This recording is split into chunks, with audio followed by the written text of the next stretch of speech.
Bapak, Ibu, dan saudara-saudara peserta forum diskusi kesehatan mental yang berbahagia. Pada kesempatan yang baik ini, izinkan saya menyampaikan salam, ya, salam sehat jiwa untuk kita semua, ya. Dan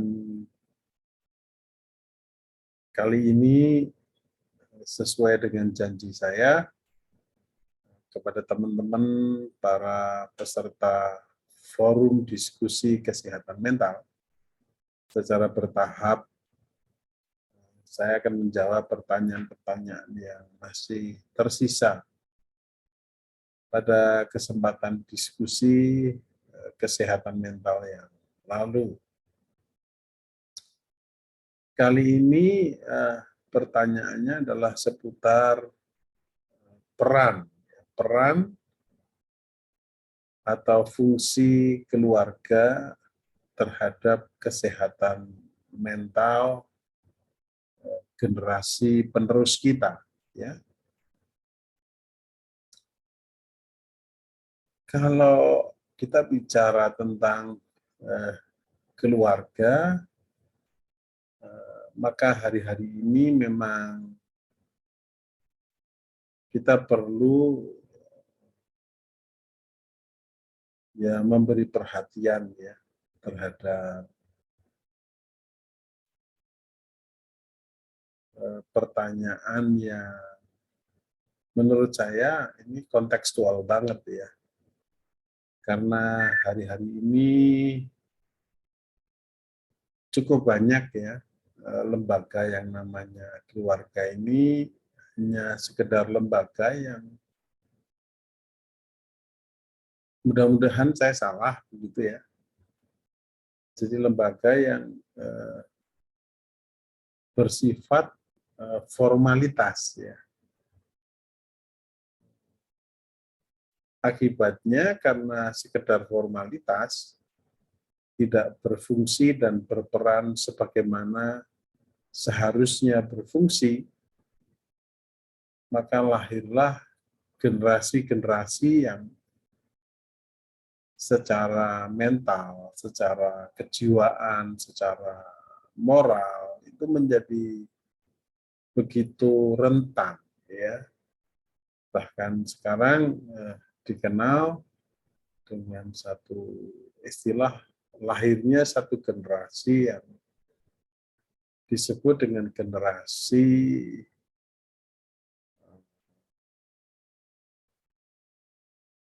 strawberry ya. Jadi generasi yang mudah atau rentan terkena mental gitu. Nah, kembali ke pertanyaan tentang peran fungsi keluarga terhadap kapasitas mental generasi penerus, maka sebetulnya kalau kita melihat kata keluarga sendiri itu terdiri dari beberapa suku kata, paling tidak ada 4 suku kata. Jadi keempat suku kata ini bisa kita pakai ya, sebagai batu lompatan ya, sebagai ya serupa akronim begitu ya.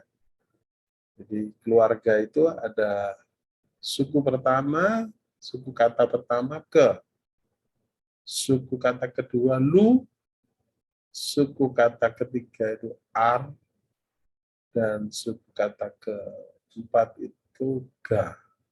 Ya. Nah, bicara suku kata yang pertama ke itu bisa dilanjutkan menjadi satu kata yang disebut dengan kebutuhan.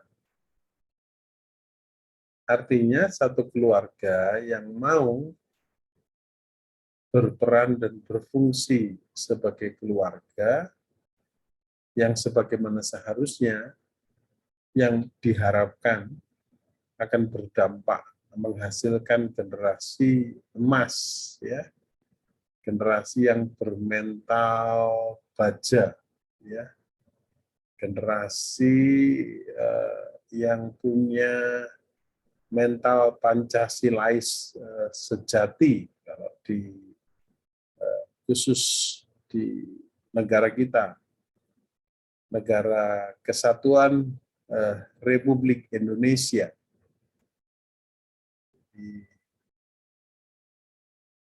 Maka hal pertama yang kita perlu perhatikan adalah lembaga keluarga adalah lembaga di mana lembaga ini memenuhi kebutuhan, ya, menjawab kebutuhan dari setiap anggota keluarga itu.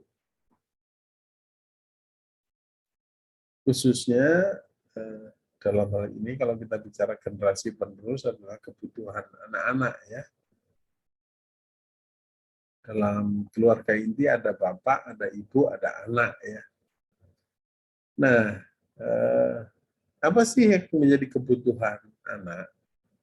Tentu yang pertama kebutuhan secara fisik, ya.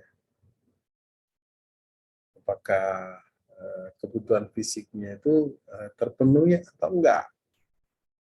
Kalau dalam keluarga anaknya kebutuhan fisiknya enggak terpenuhi, maka akan terjadi stunting, ya, secara fisik. Kebutuhan yang kedua juga berbicara tentang kebutuhan yang non-fisik, kebutuhan psikis, ya, kebutuhan akan bonding atau kelekatan, kebutuhan akan kasih sayang dari orang tua, ya, kebutuhan akan perhatian, ya. Apakah kebutuhan itu sudah terpenuhi, ya, di dalam keluarga kita masing-masing yang ingin supaya anak-anak kita menjadi generasi penerus yang punya mental baja, menjadi generasi emas, menjadi generasi Pancasilais sejati. Jadi kebutuhan fisiknya oke, kebutuhan non fisiknya juga oke, ya. Dan juga ada kebutuhan lain, jadi kebutuhan sosialnya, ya, kebutuhan spiritualnya itu perlu diperhatikan juga. Itu suku kata yang pertama, kebutuhan. Nah, kata keluarga ada suku kata yang kedua. Setelah yaitu lu. Lu itu berbicara tentang luas hati.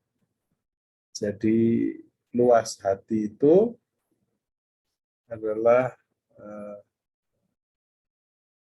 menggambarkan bagaimana kalau dalam satu keluarga, khususnya anak itu mengalami masalah, mengalami kekurangan, mengalami kegagalan, maka sebagai anggota keluarga yang lain, khususnya sebagai bapak dan ibu, sebagai orang tua, sebagai papa dan mama, maka kita punya hati harus luas. Kita harus punya hati yang memang bisa memberi kesempatan kepada anak-anak kita itu ya mengalami satu kegagalan, ya, mengalami satu masalah dalam proses belajar, dalam proses apapun lah, dalam mulai dari balita itu kan belajar berjalan, ada kalanya jatuh, ya, belajar berdiri, belajar berbicara, dan lain sebagainya. Ya, jadi keluarga harus menjadi tempat di mana tidak ada kesalahan, kekurangan yang terlalu besar untuk bisa dimaafkan. Ya, jadi kalau anak-anak di luar mengalami satu masalah, mungkin bisa ya sudah berbuat baik pun masih dibully, masih disalahkan. Tetapi kalau dia pulang ke rumah, maka rumah harus menjadi tempat yang terbaik di mana seorang anak akan bertemu dengan orang-orang yang hatinya luas, ya, hatinya luas. Tidak memanjakan, bukan berarti memanjakan. Hati yang luas itu artinya bisa menerima kekurangan apa adanya, dan pada waktu yang tepat, nanti pada suku kata berikutnya kita bisa memberikan dorongan, ya, memberikan support, memberikan yang namanya coaching, bimbingan, dan pelatihan. Berikutnya, setelah suku kata lu, luas hati, maka ada kata suku kata yang ketiga, yaitu ar. Keluarga itu ada ke, ada lu, ada ar. Ar itu berbicara tentang arah. Ya. Arah satu keluarga yang memang ingin memiliki peran dan fungsi yang benar dalam membangun yang namanya generasi penerus agar bermental, bermoral, ya, Pancasilais sejati, bermental baja menjadi generasi emas, maka kita nggak boleh melupakan yang namanya arah. Jadi tujuan kita membangun satu keluarga itu apa?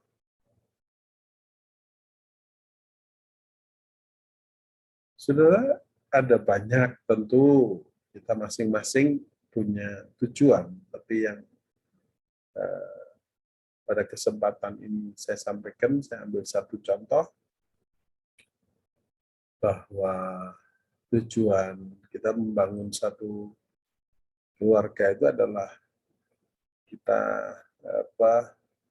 menyatukan kompetensi kita sebagai seorang laki-laki dan perempuan, seorang ayah dan ibu, seorang suami dan istri, ya, dan dua kekuatan itu bersatu menjadi satu sinergi untuk menggunakan semua sumber daya itu untuk membangun anak-anak kita menjadi manusia yang seutuhnya, ya, menjadi manusia yang punya moral, menjadi manusia yang mentalnya itu tidak rapuh, ya, menjadi manusia yang kapasitas mentalnya itu optimal, bahkan maksimal, ya, yang bukannya sehat tetapi betul-betul bugar, fit, ya, tidak mudah menyerah dengan situasi dan keadaan, hambatan, gangguan, ya, tantangan, persoalan apapun yang terjadi hari-hari ini.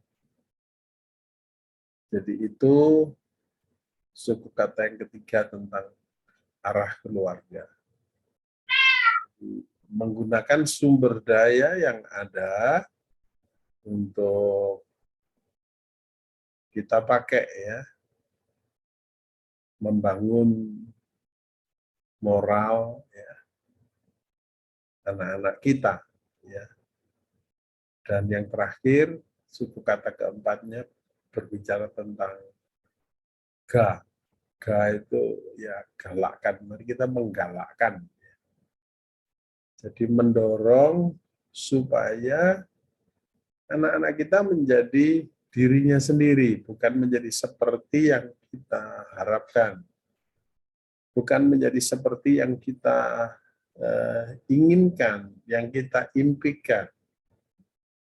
Tapi kita harus menyadari bahwa anak-anak itu merupakan titipan ilahi yang betul-betul kita sadari keunikannya, sehingga kita tidak bisa memaksakan kehendak kita sedemikian rupa sehingga dia harus menjadi apa ya, dia harus menjadi profesi tertentu seperti yang kita ambisikan selama ini, begitu. Seringkali di lapangan, di fakta kehidupan sehari-hari kita melihat banyak anak-anak yang inginnya katakanlah menjadi chef, ya, dia begitu berbakat, ya, passionnya, ya, semangat sekali untuk jadi chef, tetapi orang tua mengatakan,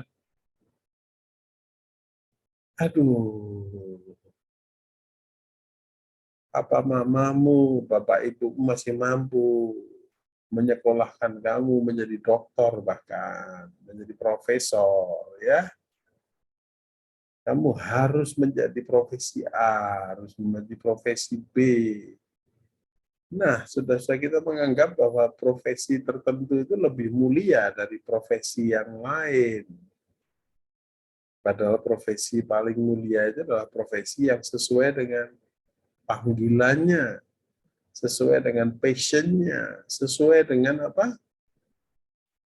Memang bakat dan minat dari anak-anak kita. Itu profesi paling mulia dan paling nggak ada saingannya. Kalau dia menjadi dewasa dan dia bekerja, maka pekerjaan yang paling nggak ada saingannya, dalam tanda petik, ya, itu adalah pekerjaan yang sesuai dengan passion seseorang. Jadi kalau orang itu senang masak misalnya, dia masakannya itu belum laku, dia sudah bahagia. Orang kalau suka bunga dan dia usaha bunga, dia baru memelihara bunganya, belum ada pembeli yang membeli, dia sudah berbahagia. Karena dia melakukan itu sesuai dengan passion, sesuai dengan bakatnya, sesuai dengan yang namanya keunikan yang ada di dalam dirinya. Betapa kasihan ya anak-anak kita kalau kita paksakan menjadi profesi yang kita anggap lebih mulia dari profesi yang dia impikan sesuai dengan passion atau bakat atau minatnya dia. Jadi begitu Bapak Ibu sekalian, ini merupakan satu topik yang sebetulnya sangat luas, bahkan ini rencana akan saya jadikan topik di pembahasan diskusi kesehatan mental berikutnya setelah diskusi kesehatan mental tentang mikrokosmos minggu depan, hari Rabu tanggal 18 Mei jam 19.00 waktu Indonesia bagian Barat. Jadi karena setelah mikrokosmos ini ya saya kok merasa perlu mengelaborasi keempat hal tadi pada kesempatan diskusi berikutnya. Karena apa yang saya sampaikan tadi hanya merupakan resume ya secara global tentang bagaimana peran ya, dari keluarga itu terhadap kapasitas mental, ya, terhadap yang namanya moral generasi penerus kita. Ya. Dan untuk lebih dalam tentu kita butuh waktu yang lebih banyak dan perlu juga berdiskusi dengan Bapak Ibu sekalian pada forum diskusi. Insya Allah setelah tanggal 18 Mei ya, setelah kita berdiskusi tentang mikrokosmos. Ya. Baiklah demikian Bapak Ibu sekalian, jawaban saya tentang pertanyaan peran dari keluarga terhadap kesehatan mental, kesehatan jiwa, kesehatan moral generasi penerus yang akan datang. Terima kasih banyak atas perhatian Bapak Ibu sekalian dan saya akhiri dengan salam sehat jiwa untuk kita semuanya. Terima kasih.